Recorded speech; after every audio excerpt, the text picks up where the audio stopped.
최병무 팩트 시작하겠습니다. 조금 전이죠. 7시 11분쯤에 이재명 민주당 대표가 병원에 실려갔습니다. 민주당이 구급차를 불러서 병원으로 옮겼는데, 자, 이재명 대표가 이제 의식이 있는 상태에서 옮겨졌는지 아니면 그렇지 않은지 이거는 현재 불분명합니다. 왜냐하면 어제까지만 해도 당에서 또는 여러 원로들이 병원으로 가자, 건강이 위험하다 이렇게 얘기를 했음에도 불구하고 본인이 거절한 것으로 알려져 있거든요. 그런데 오늘 아침에는 실려갔습니다. 그러니까 의식이 있는지 없는지 불분명하지만 제가 보건대 어저께까지 민주당 관계자들이 의식이 뚜렷했다 이렇게 얘기하는 것으로 봐서는 아마 오늘은 그냥 자기 입장을 표시하기 약간 힘든 상황 정도에서 민주당이 강제로 병원으로 옮긴 것 아닌가, 저는 이렇게 짐작이 되고. 자, 이렇게 되면 오늘이 어떤 날입니까? 대부분의 언론 매체들이 오늘 검찰이 이재명 대표에 대해서 구속영장을 청구할 것이다 이렇게 예측한 날이고, 늦어도 19일까지는 청구할 것이다. 내일은 문재인 전 대통령이 서울 여의도 63빌딩에 9.19 공동성명 5주년 기념식 참석차 상경이 예정된 날입니다. 제가 그게 변수다 이렇게 말씀을 드린 적이 있었죠. 그런데 지금 이재명 대표는 결국 그 전날인 18일 오늘 이제 병원에 입원을 하게 됐습니다. 자, 과거의 예를 보면 지금 서울중앙지검이 쌍방울 대북 송금 문제에 관한 수사 자료를 수원지검으로부터 넘겨받은 날이 14일 저녁이라고 하거든요. 근데 2월에 그러니까 대장동 배임을 수사하고 있던 서울중앙지검이 성남FC 사건을 수사하고 있던 성남지청, 수원지검 성남지청으로부터 자료를 넘겨받아서 구속영장을 청구한 거는 딱 하루 만에 이루어졌습니다. 근데 이거는 물론 중간에 주말이 끼었다고는 하지만 아직까지 그게 다 구속영장 청구서가 작성이 안 됐는지 그런 상태입니다. 자, 이렇게 되니까 아마 이거는 이재명 대표의 단식 때문에 검찰이 여러 가지 고려해야 할 요소가 많아서 지금 구속영장 청구를 못한 것 아닌가. 그래서 지금 오늘 아니면 내일, 근데 그때 딱 맞춰서 이재명 대표가 단식을 사실상 중단이죠. 왜냐하면 병원에 가서도 단식을 계속할 수는 있습니다. 1983년 YS 단식이 그랬거든요.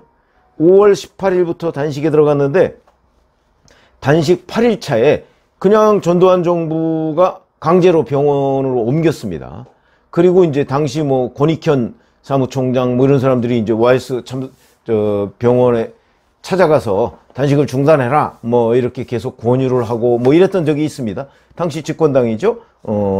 그런 적이 있는데 거기서도 링거 수액을 꼽고 단식을 계속하고 결국은 6월 9일이죠. 6월 9일이면 한 20일 정도 된 때입니다. 이때 윤보선 전 대통령, 김수환, 추기경 이런 원로들의 권유를 받고 단식을 중단한 적이 있습니다. 자, 지금 이재명 대표가 병원에 가서도 단식을 계속할 것이냐, 이거는 오로지 이재명 대표 본인에게 달려있죠. 저는 의식이 있으면 그 가능성이 높다고 봅니다. 왜? 병원에서는 상대적으로 좀 안정적인 관리가 가능하니까 아마 그런 부분. 더군다나 지금 구속영장 청구가 초읽기에 들어갔기 때문에 이런 부분의 효과를, 단식의 효과를 극대화하기 위해서는 아마 계속하려고 할 가능성이 있다. 그러니까 지금부터는 YS 1983년 때 그거만 해도 벌써 40년 전 아닙니까? 40년, 50년 전인가요? 이런 때의 상황, 그때는 지금과는 상황이 완전히 다르니까. YS는 그 당시에 민주화, 이런 거 아니겠습니까? 그리고 그 민주화에 대한 국민들의 공감대도 대단히 높았고요. 그때는 거의 정치인들을 정치 못하게 묶어놓던 그런 때였으니까. 지금은 이재명 대표가 그냥 정직하게 팩트 중심으로 얘기하자면 본인의 구속을 피하기 위한 단식 아닙니까?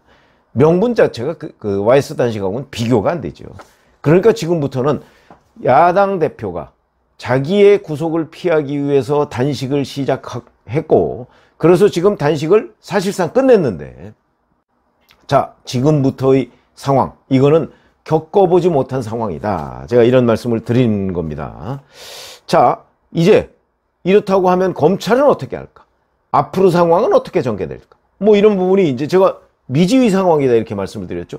지금부터는 거의 점치기 수준, 예측의 수준을 벗어나서 점치기 수준에 들어가야 되는 상황인데 제가 뭐 점을 칠 수는 없고 그냥 그 드러난 팩트들을 중심으로 해서 예측을 해보자면 이런 겁니다.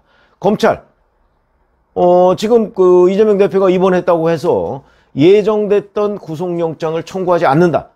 그렇게 하기 어렵죠. 왜 어려우냐? 이게 자칫 잘못하면 이제 선례가 될 가능성도 있고 피의자들이 이렇게 되면 뭐 단식에서 구속 피한다. 이런 게 곤란하거든요. 거기다가 지금 단식부터 구속영장 청구 때까지 이재명 대표는 철저하게 아마 시간표를 계산했을 겁니다. 지금 만약에 구속영장 청구를 여기서 미적미적되면 10월에는 국정감사 때문에 국회 본회의가 없죠. 그러면 체포동의안 표결 자체가 불가능합니다. 지금 잡혀있는 걸 보면 11월에도 아직 뭐 본회의가 제대로 잡혀있는 게 없습니다. 그거는 별도로 아마 여야 원내대표가 합의를 해야 되는 상황이고 여하튼 10월에는 잡힌 게 없습니다. 그러면 구속영장 청구를 안 하고 그럼 아예 11월을 넘긴다? 그렇게 되면 그때 가서 또 어떤 상황이 벌어질지 모르고 예를 들어서 11월에 구속영장이 청구될 즈음에 이재명 대표가 이제 그때는 뭐 당연히 회복이 됐겠죠. 근데 또다시 단식을 시작한다. 있을 수 있거든요. 그럴 경우를 다 종합적으로 고려한다면 검찰은 본인들의 설명도 그렇고 지금부터 그냥 자기들의 시나리오대로 영장을 청구할 수밖에 없을 것이다. 그러니까 오늘 아니면 늦어도 내일 이렇게 구속영장을 청구할 수밖에 없을 것이고 오늘 청구한다면 이제 지금 본회의가 예정되어 있는 게 오늘하고 20일이 교섭단체 대표연설이고요. 그 다음에 21일 법안 처리, 25일 법안 처리 이렇게 돼 있습니다. 오늘 청구한다면 20일에 뭐 표결이 보고가 가능하죠.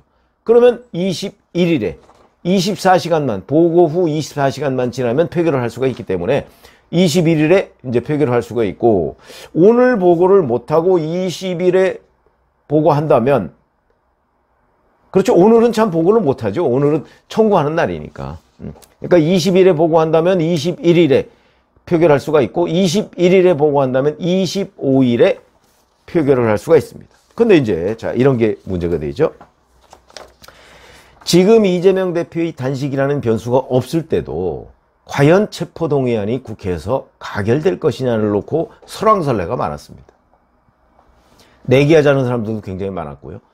뭐 저는 가결이 된다는 입장이었는데 부결된다는 사람들도 굉장히 많았습니다. 왜 그러냐? 친명계가 지금 노골적으로 부결을 주장하고 있고 심지어 정청래 최고위원 같은 경우는 이재명 대표가 가결시켜달라 이런 얘기 안 할 것이다. 이렇게까지 얘기를 하고 있죠. 그러면 이제 이재명 대표의 그 불체포 특권 포기 선언을 이재명 대표 본인이 직접 뒤집었다. 이런 비판은 본인이 다 감수를 해야죠. 그걸 감수하고서라도 나는 구속되기 싫다. 이런 건데 이렇게 되면 아마 민주당에 정치적으로 엄청난 부담이 쓰나미처럼 몰려올 가능성이 있다. 저는 그렇게 보기 때문에 이재명 대표가 이걸 뒤집지 못할 것이다. 처음부터 그렇게 제가 예상을 해왔었죠. 자, 그런데 지금 이제 단식이라는 변수가 생겼습니다. 이러다 보니까 단식을 안 했을 때보다 훨씬 더 부결 가능성이 높아졌습니다. 지난번 2월에 아마 30표 정도만 넘어왔다면 30표 정도가 넘어온 것으로 보이고 한 7, 8표 정도가 더 넘어왔으면 가결됐을 것이다. 이런 분석이 있었는데 자, 이번에 지금 민주당이 168석이고요. 친민주당 무소속이 7명입니다. 합치면 175석입니다. 이걸 현재 국회 재적이 298명입니다. 빼면 124명밖에 안 됩니다. 그러니까 여기에서 이제 막 경우의 수가 굉장히 많이 생깁니다. 이 체포동의안 가결은요, 재적 과반수 출석의 출석 과반수 찬성으로 의결이 됩니다. 그럼 298명이니까 재적 과반수는 149명, 150명이죠. 149명이면 딱 50%입니다. 과반이 아니죠. 과반이 아닙니다. 그렇기 때문에 과반이 되려면 150석이 돼야 됩니다. 150명이 찬성을 해야 됩니다. 그러면 26명 정도가 이제 그 민주당 친야 무소속에서 넘어와야 됩니다. 이거는 그 뭐 시대전환이나 기본소득당이나 정의당이나 이런 데 의원들이 다 찬성한다는 전제하에 그렇습니다. 그런데 기본소득당 용해인 의원인가요? 거기는 아마 민주당 편을 들 가능성이 대단히 높습니다.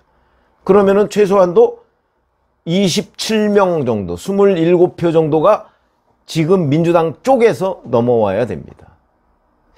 넘어올 수 있다 이렇게 자신하는 사람도 있고 그렇지 않은 사람도 있는데 이거 누구도 지금 예측할 수가 없는 거죠.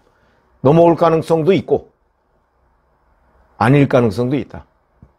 근데 단식을 했기 때문에 지금 단식하고 병원에 입원해 있는 대표를 과연 민주당이 아무리 비명계를 할지라도 매몰차게 가서 영장실질심사 받으시오 라고 찬성표를 던지는 게 과연 쉬운 일이냐. 제가 비명계 몇 사람한테 물어봤는데 부담된다 이렇게 얘기를 합니다. 그렇기 때문에 예측이 어렵다는 얘기죠.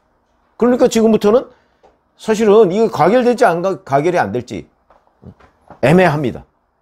이런 상황이 전개가 되고 있고요. 만약에 부결이 된다면 이재명 대표가 본인이 불체포 특권 포기를 하겠다고 선언했던 걸 꼼수로 뒤집었다. 이런 비판을 다 본인이 감수를 해야 되고요. 이거는 아마 민주당 의원들로서는 친명계는 모르겠는데 민주당의 중도 이런 의원들로서는 이 상태에서 총선을 치를 수가 있느냐 하는 아마 엄청난 그 고민이 생길 것이고 그것이 어찌 보면 민주당 그 지금 중립지대에 있는 사람들 입장에서는 여기서 이재명 대표 문제를 깔끔하게 정리하고 넘어가는 것이 총선을 치르기에는 훨씬 수월하다. 이런 생각을 할 가능성도 대단히 높습니다. 대표가 병원에 있느냐 없느냐는 건 중요한 게 아니다. 또 여기서 가결을 시킨다고 해서 그게 곧바로 구속되는 건 아니거든요. 영장실질심사를 받아야 되잖아요. 판사에 따라서는 이재명 대표가 지금 입원해 있기 때문에 아마 실질심사장에도 못 나올 가능성이 대단히 높다. 근데 지금 저 상태에서 어떻게 구치소로 보내냐. 그러니까 일단 영장을 기각하고 치료에 전념할 수 있도록 하자. 이렇게 될 가능성도 있다는 거죠. 판사에 따라서는. 그렇기 때문에 지금 뭐 막 워낙 변수가 많아서 예측이 어렵지만 그런 판사도 있을 수 있고 아니 구치소도 충분히 건강관리 거기에 뭐 의무실이 있으니까 관리가 가능하고 뭐 안 되면 일단 구속했다가 구속 집행정지로 병원에서 치료를 계속할 수 있도록 하면 되니까 그런 절차들이 다 마련되어 있습니다. 그러니까 그렇게 합시다 라고 하는 판사도 있을 것이다. 이거야말로 진짜 판사 마음대로라는 거죠. 그러니까 영장이 발부가 되고 거기에 무슨 조건이 달릴 가능성도 있고 기각이 되고 또 거기에 조건이 달릴 수가 있고 발부를 안 하면서 뭐 조건 그런데 이제 그 발부 안 하는 또 이유가 있겠죠. 범죄 혐의가 성립되느냐 안 되느냐는 것도 이유가 될 수가 있고 그 다음에 현재의 건강 상태 때문에 일단 발부하지 않는다 뭐 이럴 가능성도 있고 아니면 발부를 하되 뭐 구속 집행정지나 뭐 이런 걸 기대하고 또는 여러 가지의 그 판사의 뭐 기각이든 발부든 발부면은 뭐 별 문제가 없지만 기각이면 기각 사유가 있을 거거든. 이 기각 사유가 어떤 것이냐에 따라서 후폭풍은 달라집니다. 만약에 범죄 혐의에 대한 다툼의 여지가 있다는 걸로 기각을 하게 되면 지금 윤석열 정부 이재명 대표를 구속시키려 했던 윤석열 정부의 어마어마한 후폭풍이 몰아닥치면서 이재명 대표의 그는 날개를 달 가능성이 있고요. 그렇지 않고 기각은 됐는데 건강 상태를 이유로 단식 때문에 기각한다는 식으로 만약에 사유가 적혔을 때는 이거는 범죄 혐의는 인정된다는 거 아니겠습니까? 이렇게 되면 결국 이재명 대표의 단식 꼼수만 부각이 돼서 민주당에 더욱더 많은 부담을 안기게 될 것이다. 이런 그 여러 가지의 시나리오들이 있는데 이 부분은 우선 지금 현재 이재명 대표가 단식을 계속할 것인지 아니면 병원에 실려가면서 끝낼 것인지 하는 부분부터